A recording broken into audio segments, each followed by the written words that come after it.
High friends, welcome back to my channel Bandana Manna. তো সবাই কেমন আছো?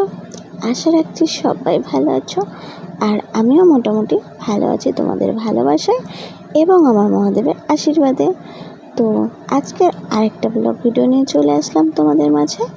তো দেখতে পাচ্ছ আজকের ভিডিওটাও কিন্তু আমি রাস্তা থেকেই শুরু করেছি।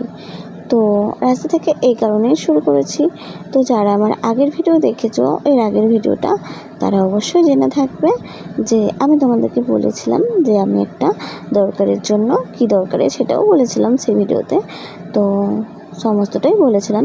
তো একটা দরকারের জন্যই পঞ্চায়েতে এসেছিলাম, আর এতটাই তাড়াহুড়ো ছিল যে ঘরের কাজবাজ করতে গিয়ে এতটাই লেট হয়ে গেছে, এতটাই তাড়াহুড়ো করছিলাম যে আমি আর বাড়ি থেকে ভিডিওটা স্টার্ট করার সময় পাইনি। তো সেজন্য আমি কিন্তু রাস্তা থেকে ভিডিওটা স্টার্ট করেছিলাম। তো তখন আমি আগের ভিডিওতে বলেছিলাম যে আমি পঞ্চায়েতে এসেছিলাম। তো সেখান থেকে সেই কাজটা মিটে যাওয়ার পরে আমি যাব হসপিটালে ডাক্তার দেখাতে, তার জন্যই কিন্তু আমি এসেছিলাম। আর না হলে বড় একা আসলেও হয়ে যেত, আমাকে লাগতো না। বাট আমি যেহেতু আসবো, আমাকে যেহেতু আনতে হবে ডাক্তার দেখানোর জন্য, সেই জন্যই একসাথেই বেরিয়ে পড়েছিলাম। তো ওই কাজটা মিটে যাওয়ার পরে এখন আমরা বেরিয়ে পড়েছি হসপিটালের উদ্দেশ্যে। তো সেই জন্যই আর কি রাস্তা থেকে ভিডিওটা স্টার্ট করেছি। তো ভিডিওটা দেখতে থাকো পুরো, তাহলেই বুঝতে পারবে সব কিছু। আর ভিডিওটা দেখার আগে ছোট্ট করে একটা করে লাইক দিয়ে ভিডিওটা দেখা শুরু করো বন্ধুরা। তো সবাইকে অনেক অনেক ভালোবাসা, আমাকে এত ভালোবাসা দেওয়ার জন্য, তো আমার পাশে থাকার জন্য, আমাকে সাপোর্ট করার জন্য।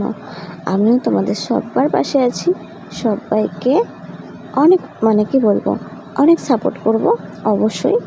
তো এভাবেই আমার পাশে তোমরা থেকো। তো যাই হোক, তোমাদেরকে তো আগের ভিডিওতে এটাও বলেছিলাম যে আমার 5 মাসের যখন অ্যানিমালের স্ক্যান করিয়েছিলাম, তখন কিন্তু আমার রিপোর্টগুলো প্রচণ্ড পরিমাণে খারাপ এসেছিলো।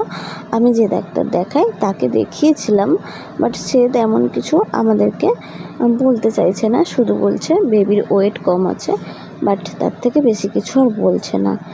বলছে তুমি ঠিক মতো খাওয়া দাওয়া করো, রেস্ট করো, একদমই রেস্টে থাকো, আর টাইম খাওয়া দাওয়া করো, সব ঠিক হয়ে যাবে, বেশি কিছু বলছে না।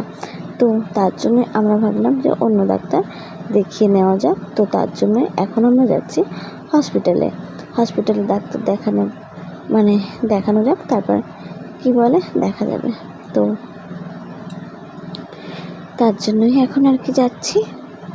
তো দেখতেই পাচ্ছ, আর ভিডিওটা এই কারণেই করা, ভিডিও করতে তো আমি এমনিতে ভালোবাসি, সেটা তো প্রথম কথা। তারপর ভাবলাম কি যে এখন তো বর্ষাকাল, আর বর্ষাকালে না এতটা পরিমাণে বৃষ্টি হয় যে চারিদিকে দেখো ঘাস জঙ্গল বলো, গাছপালা সব কিন্তু পুরো ফুলে ফেঁপে ওঠে, পুরো একদম সবুজে সবুজ হয়ে গেছে।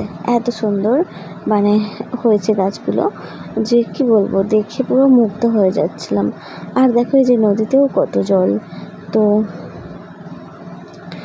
এত সুন্দর ভিউটা না দেখে পুরো মন ভরে যাচ্ছে। তো ভাবছিলাম যে দুই সাইডে এত সুন্দর সবুজে ভরা, আর মাঝখান থেকে ভেজা রাস্তা, তো খুবই ভালো লাগছে আমার।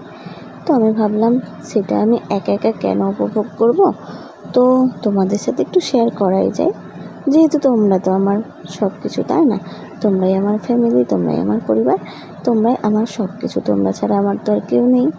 তো আমি যেটা দেখবো বা যেটা করবো, যেটা আমার ভালো লাগবে, অবশ্যই আমি সেটা তোমাদের সাথে শেয়ার করি। তো তাই ভাবলাম চলো একটু ভিডিও করে সেটা তোমাদের সাথে শেয়ার করি।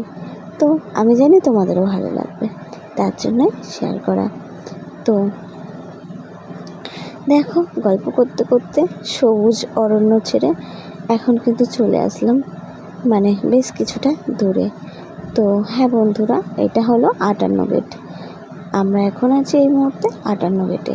তো 58 গেট থেকে আমরা এখন যাব উলুবেড়িয়ার যে হসপিটাল আছে, ওই হসপিটালে আমরা আজকে যাব ডাক্তার দেখাতে।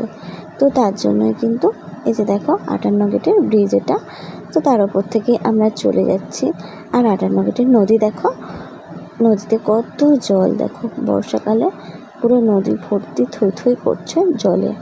তো সেটাও কিন্তু দেখতে বেশ ভালোই লাগছে, খারাপ নয়। আর সাথে যেন ঠান্ডা ঠান্ডা হাওয়া দিচ্ছে আজকে। আজকে তো মেঘলা ওয়েদার, পুরো আকাশটা দেখো না, দেখলেই বুঝতে পারবে পুরো মেঘলা হয়ে আকাশ যেন গুম করে আছে। হ্যাঁ, এরকম একটা ব্যাপার। তো সেজন্য কিন্তু ঠান্ডা ঠান্ডা হাওয়াও দিচ্ছে, আর মাঝে মাঝে আবার ঝমঝম করে বৃষ্টিও চলে আসছে। হ্যাঁ, তো এইরকম হচ্ছে, বর্ষাকাল মানেই তো এরকমই হবে। তো যাই হোক, তারপর গল্প করতে করতে চলে আসলাম কিন্তু হসপিটালে। তো হসপিটালে এসে আর বেশি ভিডিও কিন্তু করতে পারিনি, কারণ এখানে তো মানে কি বলবো, হসপিটালে যেহেতু দেখাবো আর আমরা যেহেতু অনেক দেরি করে এসেছি, সেহেতু আমাদের মানে কি বলবো, কপালটাই খারাপ। তার জন্য টিকিট কাউন্টার বন্ধ হয়ে গেছে। এখন প্রায় বাজে 3টের মতো। তো এখন তো টিকিট কাউন্টারও বন্ধ হয়ে গেছে। আর কি করব, ডাক্তার তো মনে হয় দেখাতে পারবো না, এরকম একটা ব্যাপার। তো সেই জন্যই আর কি করব, ভিডিওটা যতটুকু পারলাম কন্টিনিউ করলাম। তো দেখতে থাকো বন্ধুরা, আর আমার পাশে থাকো।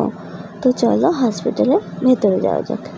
তো দেখো, বর আগে আগে যাচ্ছে আর আমিও পিছন পিছন যাচ্ছি ক্যামেরা করতে করতে, জানো তো।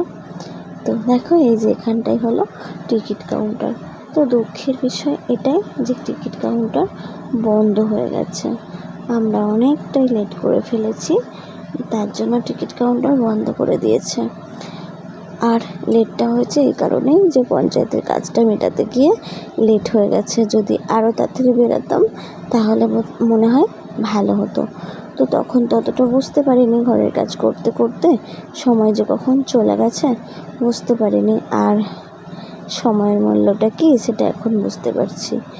হ্যাঁ, যে সময় তো কারোর জন্য থেমে থাকে না, তাই না? আমরা কাজ করতে করতে সময়টা চলে গেল, কিন্তু সময় আমাদের জন্য থেমে থাকলো না। তো তার জন্য আমাদের কি বলবো, কাজ করা মানে কাজ হলো না। তো আমার বর এখানে একটা দাদাভাইকে জিজ্ঞাসা করছে যে টিকিট কাউন্টার কি বন্ধ হয়ে গেছে? তো উনি বলছে হ্যাঁ, বন্ধ হয়ে গেছে। তো তোমার যদি মানে ডাক্তার দেখানোরই থাকে, এমার্জেন্সি থাকে, তো তুমি ওখানে এমার্জেন্সি আছে ওইদিকে, তুমি এমার্জেন্সিতে দেখিয়ে নিতে পারো। তো বলল। আর আমরা তো সেরকম হসপিটালে আসি না, এই জন্য হসপিটালের ব্যাপারটা অতটা বুঝিও না, জানো তো। তো জিজ্ঞাসা করে নিল কোন দিকে এমার্জেন্সি আছে, কোথায় গেলে টিকিট ছাড়া দেখবে। তো সে মতো বলে দিল। তারপর দেখো, আমরা কিন্তু এখানে একটু এগিয়ে যাচ্ছি। তো দেখি কোথায় গেলে দেখে, যেহেতু টিকিট করা হয়নি আর ডাক্তারও দেখবে না এখন, টিকিট কাউন্টারই তো বন্ধ হয়ে গেছে। আর টিকিট না করলে দেখবে কেন ডাক্তার? সব জায়গাতেই মানে এই সিস্টেমটা আছে যে 2 টাকা দিয়ে টিকিট করতে হয়। তো সেই টিকিটটাই তো পেলাম না। তো যাই হোক,